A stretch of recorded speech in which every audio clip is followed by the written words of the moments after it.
Seterusnya saya nak demo macam mana nak menggunakan sistem tersebut. Okey, kita pergi ke waki.com.my. Ini adalah paparannya. Okey.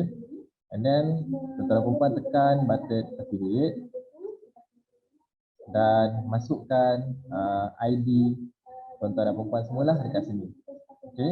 Tapi kalau kita nak mendaftar, boleh tekan dekat daftar sebagai ejen. Okey, masukkan ID ejen yang tuan-tuan dan puan nak gunakan. Sebagai contoh, kalau nak gunakan nama sendiri, letaklah nama macam saya letak tadi, nama isteri saya Nur Masyita. Tapi kalau nak letak nama rangkaian pun boleh juga. Sebagai contoh, MSS Jannah Group Senyap Dahat. Kalau letak dekat sini pun tak ada masalah. Boleh masukkan maklumat-maklumat tersebut dekat sini. Okey, isikan sampai habis.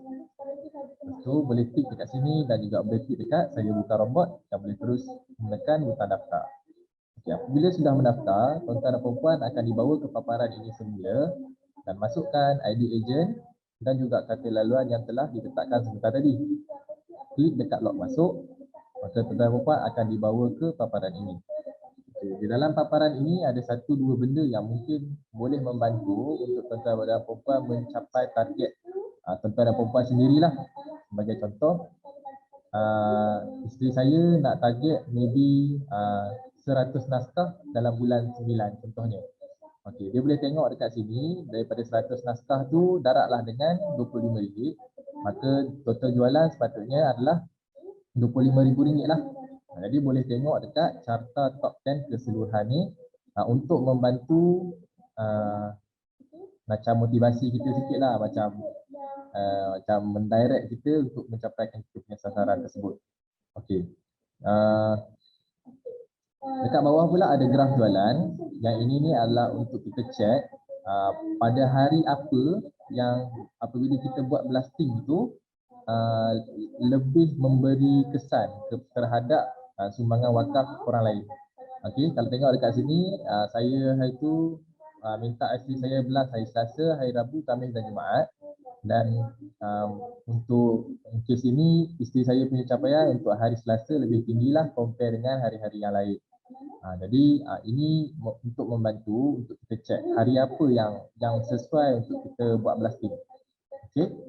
Seterusnya kita nak tahu juga berapa orang yang bila kita blast tu, berapa orang yang sebenarnya sebetul-betulnya view kita punya link tu adalah dekat statistik trafik kita. Sebagai contoh, minggu ini saya minta isteri saya blast untuk 1000 orang. Tapi daripada 1000 orang tu hanya 97 orang sahaja yang view saya punya link. Maksudnya dekat sini kita boleh dah fikir apakah jenis copywriting yang diperlukan, apakah jenis poster yang diperlukan untuk membantu kita untuk buat blasting mengikut hari-hari yang kita tengok dekat sini yang akan membantulah untuk mendatangkan sumbangan yang lebih banyak. Okey. Seterusnya adalah link affiliate. Ini untuk tuan-tuan dan puan dapatkan link affiliate, klik dekat sini. Jadi akan ada 2 link. Dan buat masa sekarang kita hanya ada 1 borang sahaja. Dia tak sama macam korban hari itu. Hari itu korban kita ada banyak borang. Tapi macam sekarang kita hanya ada 1 borang. Boleh saja nak gunakan link yang pertama ataupun link yang kedua. Okey. Boleh tekan salin link. Dan untuk testing, okey.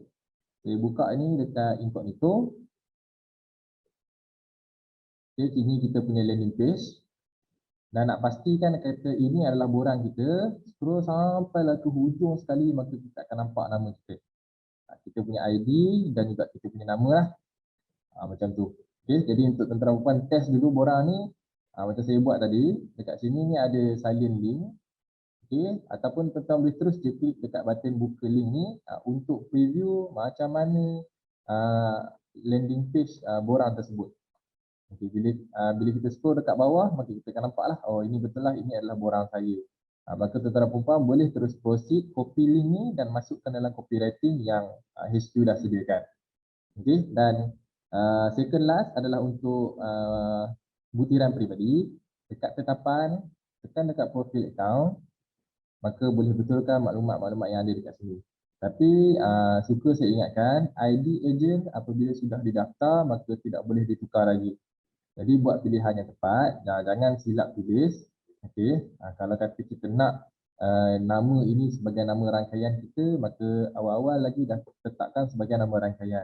Tapi kalau kata nak letakkan sebagai nama kita sendiri, awal lagi dah letakkan sebagai nama kita lah, jangan tukar. Kalau kata nak adakan pertukaran, maka tukarlah nama yang pertama ini. Nama pertama ini akan dipaparkan dalam borang tersebut. Jadi macam saya letakkan untuk isteri saya, nama dia Masyitah Jaafar, tapi saya letak sepenuhnya macam ni. Okey, ini saya punya advice lah.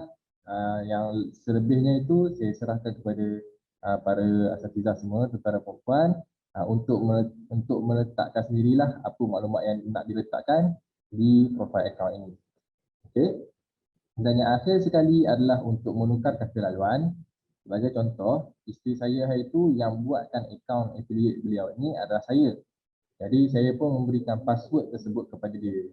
Okey, dia pun perlu masukkan password tu dekat sini. Sebagai contoh lah, saya tulis dekat sini 12345678. Okey, mungkin dia tak ingat ataupun mungkin dia tak suka dengan kata laluan tersebut. Maka tukar kata laluan tu mengikut apa yang dia suka lah. Mungkin dia suka letak nama dia ke, dia tulislah nama dia dan sebagainya. Ini pun masukkan juga. Okey. Lepas tu boleh menekan tukar kata laluan.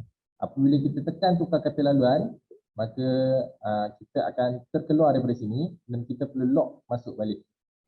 Okey, bila kita lock masuk balik, maka kita akan dapat kata laluan yang barulah. Okey, saya rasa untuk menggunakan sistem OMP ni itu sahaja daripada saya.